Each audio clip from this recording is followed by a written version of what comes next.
नमस्कार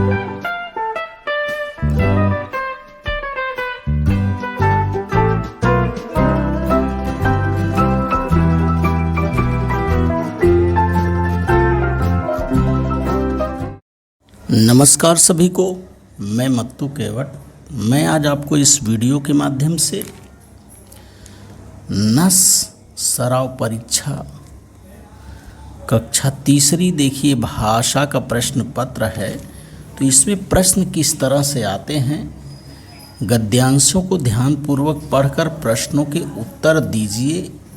भाषा का देखिए गद्यांश दिया गया है, इसको पढ़ना है और पढ़ करके फिर उससे संबंधित प्रश्नों के उत्तर देना है। इसमें पर्याय दिए रहते हैं, इसकी आपको जानकारी है। नस NAS अर्थात राष्ट्रीय उपलब्धि सर्वेक्षण, जिसे अंग्रेजी में नेशनल अचीवमेंट सर्वे कहते हैं।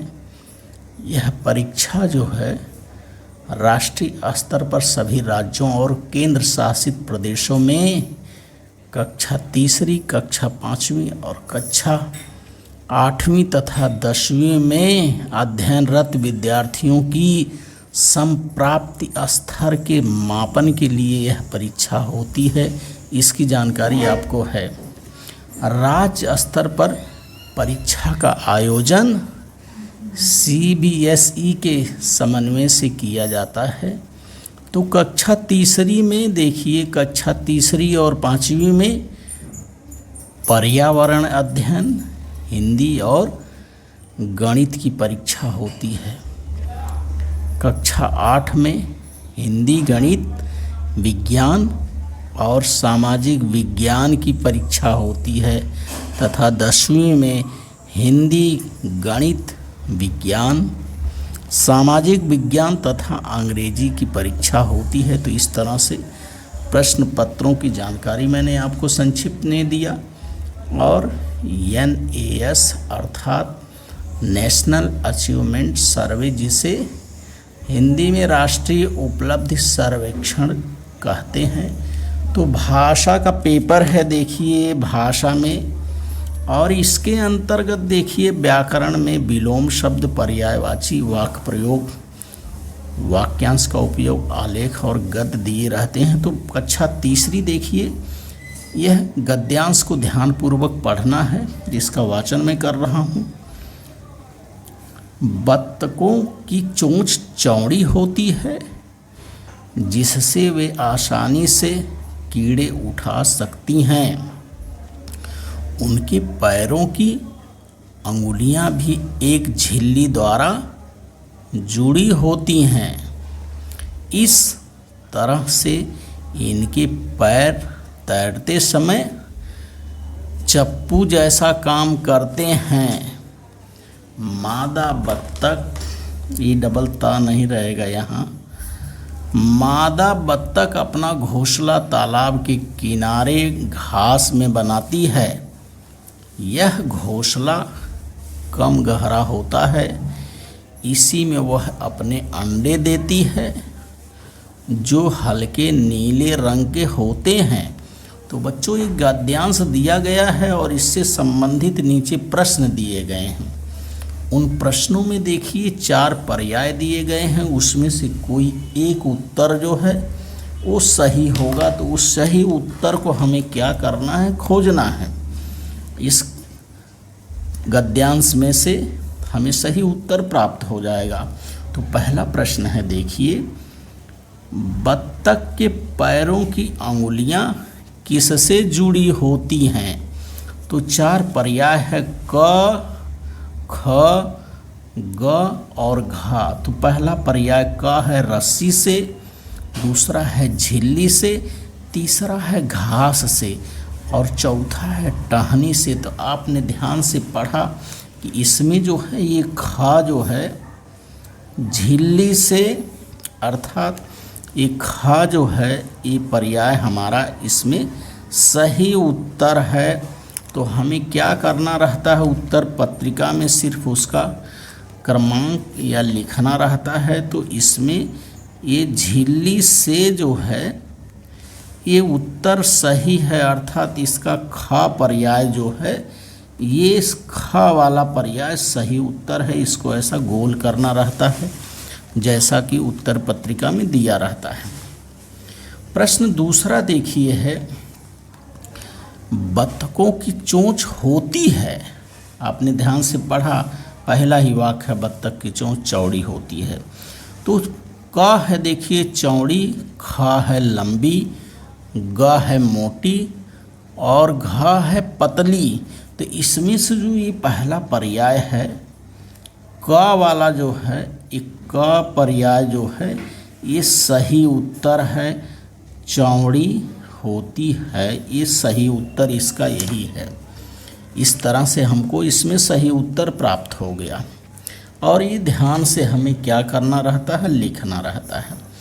अब प्रश्न तीसरा है देखिए, इसमें जो दूसरे में का जो है ये सही उत्तर है। तीसरा प्रश्न है देखिए, कीड़ा शब्द का बहुवचन है। अब आपको कीड़ा शब्द का बहुवचन खोजना है।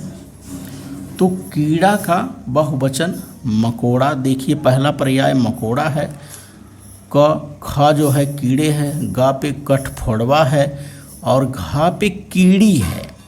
तो इसके अंतर्गत ये खा जो है,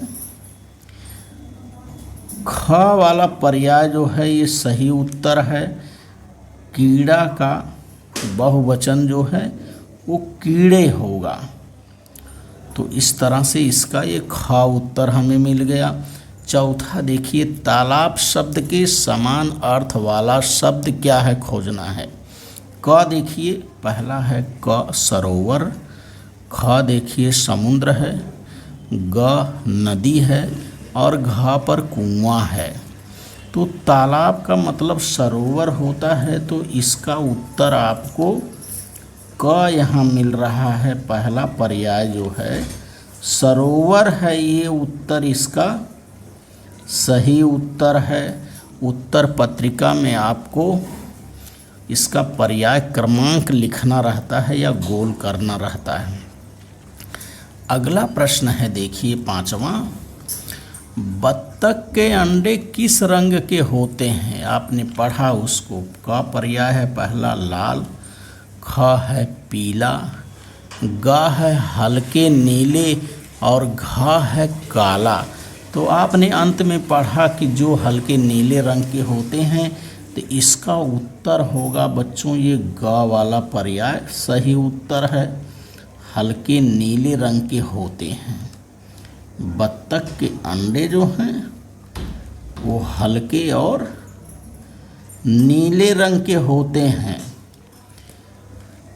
छठा प्रश्न है देखिए, तैरते समय बत्तख के पैर कैसे काम करते हैं। चार पर्याय है इसके अंदर। क है चप्पू जैसे, ख है पप्पू जैसे, ग है अप्पू जैसे और घ है लट्टू जैसे। तो आपको पढ़ने आना चाहिए ध्यान से। तो नाव जो है चप्पू से चलाई जाती है, अर्थात इसका क जो है ये सही उत्तर है कि तैरते समय बत्तख के पैर जो है वो चप्पू जैसे चलते हैं। तो पहला ऑप्शन जो इसमें क है ये इसका सही उत्तर है। तो इस तरह से इस प्रश्न पत्र गद्यांश को पढ़ करके प्रश्नों का उत्तर देखना है। आगे और प्रश्न है देखिए। सातवां प्रश्न है देखिए, नर शब्द का स्त्रीलिंग रूप है। इसमें पहचानना है आपको। पहला क है मादा, ख है पुरुष, ग है प्यारा और जो घ है मानव है। तो नर का स्त्रीलिंग मादा होता है, अर्थात इसमें जो ये पहला ऑप्शन क है बच्चों ये सही उत्तर है। नर का स्त्रीलिंग मादा होता है, ये पहला उत्तर सही है। इसी तरह से आठवां प्रश्न है देखिए, सफ़ेद रंग का विलोम शब्द है। क है देखिए नीला, ख है पीला, ग है हरा और घा है काला। तो सफ़ेद रंग का विलोम शब्द घा जो है, ये काला वाला जो है ये सही उत्तर होगा। सफ़ेद का विलोम शब्द काला होगा, काला सफ़ेद। तो ये घा इसका ऑप्शन जो है ये सही उत्तर है। और अगला प्रश्न है, देखिए ध्यान से। सुंदर शब्द का विलोम शब्द हमको पहचानना है। तो पहला है, देखिए, क कुरूप है, ख पर अनुरूप है, ग पे प्रारूप है और घा पे कोई नहीं। तो सुंदर शब्द का विलोम शब्द होगा, सुंदर शब्द का विलोम शब्द क होगा। सुंदर का विलोम शब्द बच्चों कुरूप होता है, आपको जानकारी है।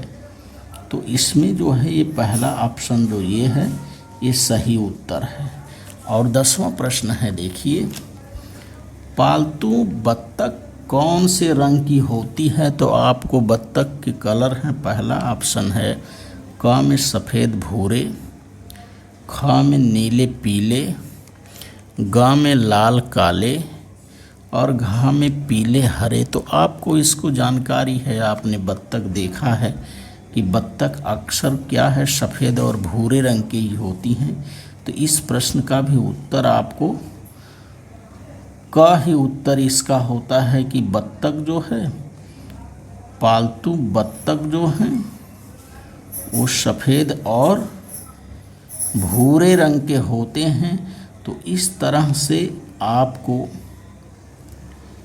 इस प्रश्न पत्र को ध्यान से पढ़ना है और पढ़ करके नस अर्थात राष्ट्रीय उपलब्धि सर्वे के प्रश्न पत्र का उत्तर आपको ध्यान से लिखना है।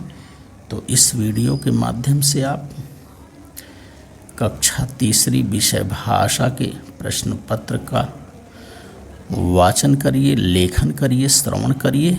धन्यवाद सभी को।